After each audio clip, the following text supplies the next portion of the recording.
So what we're asking is, how do the presence of oil-water interfaces affect the ability of bacteria to move towards the interfaces and stick to them? So why is that an interesting question?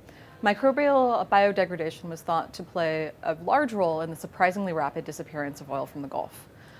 Why and how microbial processes affect biodegradation on the physical level remains somewhat unclear and somewhat controversial. For example, the ocean is very heterogeneous.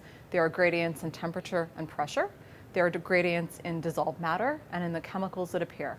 All of these can affect the ability of bacteria to sense oil and then to move towards it. Surprisingly, there's been a lot of work on the kinds of microbial consortia that appear, but there's been very little work on the physics of these processes. So how does the presence of an oil-water interface, as we would expect for a dispersed oil scenario, affect how bacteria can sense oil? How does it affect their ability to attach to the surface? All of these processes, we think, will affect the rate at which they degrade the oil and ultimately the rate at which they clean it up from the Gulf. Why and how microbial biodegradation got rid of the oil is not well understood.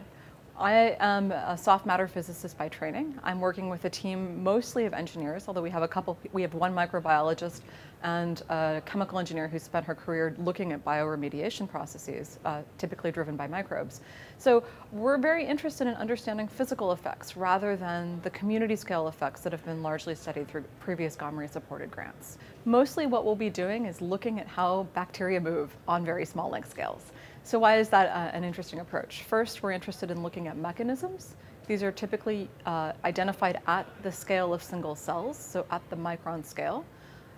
That's relevant because even in a large ocean, where overall the flows may be turbulent, on the scale at which bacteria would attach to drops, it's on the micron scale and flow processes are slow.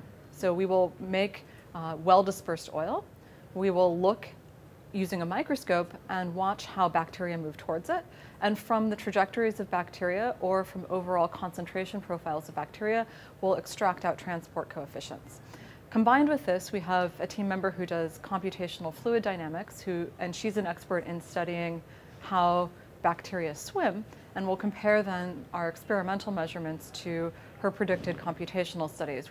How, for example, the property of the oil-water interface changes as we add dispersants. It gets more elastic.